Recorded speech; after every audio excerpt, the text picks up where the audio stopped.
बिहार के पूर्णिया लोकसभा क्षेत्र के निर्दलीय सांसद पप्पू यादव ने लगातार इलेक्शन कमीशन व केंद्र सरकार पर कई गंभीर आरोप लगाया है और उस पर सवाल खड़े किए हैं। पप्पू यादव ने ट्वीट के जरिए कहा है कि यदि सरकार उन्हें सत्ता उनके हाथों में कुछ दिनों के लिए सौंप देती है तो निश्चित रूप से जिस तरह से लॉरेंस बिश्नोई के द्वारा एक के बाद एक आपराधिक घटनाओं को अंजाम दिया जा रहा है, उन्हें पल भर में वो समाप्त कर देंगे। इन तमाम मुद्दों को लेकर के जब बिहार सरकार के भवन निर्माण मंत्री जयंत राज से ये सवाल पूछा गया तो उसके साथ ही उन्होंने पप्पू यादव पर बड़ा कटाक्ष किया है और इस पूरे मामले को लेकर के क्या कुछ कहा है, आइए सुनाते हैं।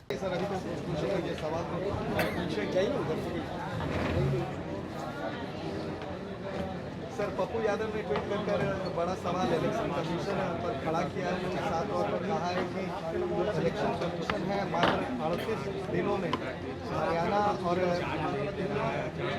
झारखंड में जो है मात्र 38 दिनों में चुनाव करवा रही है। कहा वो 1865 दिन कहा। देखिए, इलेक्शन कमीशन की स्वाधीनता पे सवाल नहीं उठाना चाहिए।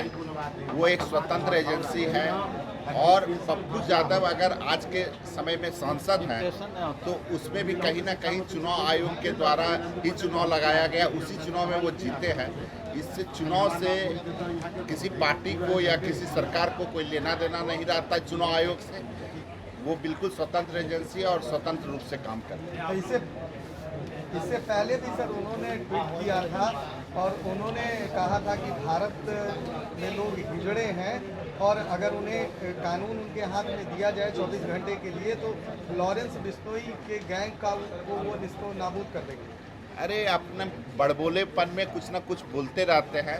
संवैधानिक रूप से जो अधिकार मिलता है लोगों को वो उसका बिल्कुल एक सिस्टम बना हुआ है।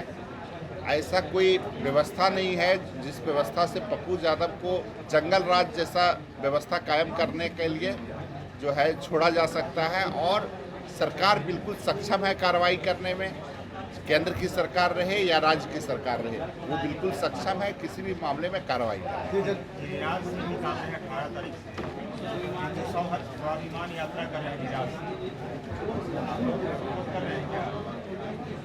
देखिए, गिरिराज सिंह जी अपना यात्रा कुछ अपना निकालते होंगे तो अगर सभी लोग स्वतंत्र होते हैं अपने अपने हिसाब से यात्रा निकालने के लिए, वो अपना धार्मिक रूप से या राजनीतिक रूप से कुछ यात्रा निकालना चाहते हैं तो निकालें। इसमें किसी को क्या सीमांचल में उनकी यात्रा निकलेगी, आपको लगता है खास वर्ग को टारगेट कर रहे हैं? नहीं, ऐसा इस बात को अगर आप गिरिराज जी से ही ज़्यादा पूछिएगा तो ज़्यादा बेहतर वो। कोई आपत्ति नहीं है? नहीं, गिरिराज जी से अगर इस सवाल को पूछिएगा वो ज़्यादा बेहतर जवाब दे सकेंगे, क्योंकि गिरिराज जी के तो हम प्रवक्ता है नहीं। और हम लोग सभी जनता दल यू सभी धर्मों को लेकर चलने वाली पार्टी है। ऐसा कोई धर्म से जनता दल यू को कोई ये नहीं है, बैर नहीं है, सभी धर्मों को लेकर चलने वाली पार्टी। सर, तेजस्वी यादव ने एक बड़ा बयान दिया है। उन्होंने कहा है कि 2025 के चुनाव में एनडीए को ये तो लगातार वो देते रह रहे हैं। तेजस्वी यादव जी इससे पहले भी जो लोकसभा का चुनाव हो रहा था उस समय भी वो जो एंटी गठबंधन था, इंडिया गठबंधन था, उसी का सरकार वो बना रहे थे। लेकिन जनता सबसे ऊपर है। जनता को पता है कि किसका सरकार बनाना है और किसका सरकार बिहार में जंगल राज लाना है कि जो बिहार में विकास की सरकार चल रही है उसको आगे बढ़ाना है। इलेक्शन में क्या होगा? चारों सीट को होना है बिहार में। चारों सीट हम लोग चुनाव जीतेंगे, बड़ी मजबूती के साथ हम लोग चुनाव जीतेंगे, इसमें कहीं कोई दिक्कत वाली बात नहीं। हर एक सीट हम लोग बता रहे हैं ना, चारों सीट हम लोग चुनाव। झारखंड में क्या होगा? झारखंड में तो हम लोगों के नेता ने बोला है कि जो है हम लोग गठबंधन में चुनाव लड़ेंगे और एनडीए की सरकार बनेगी झारखंड में।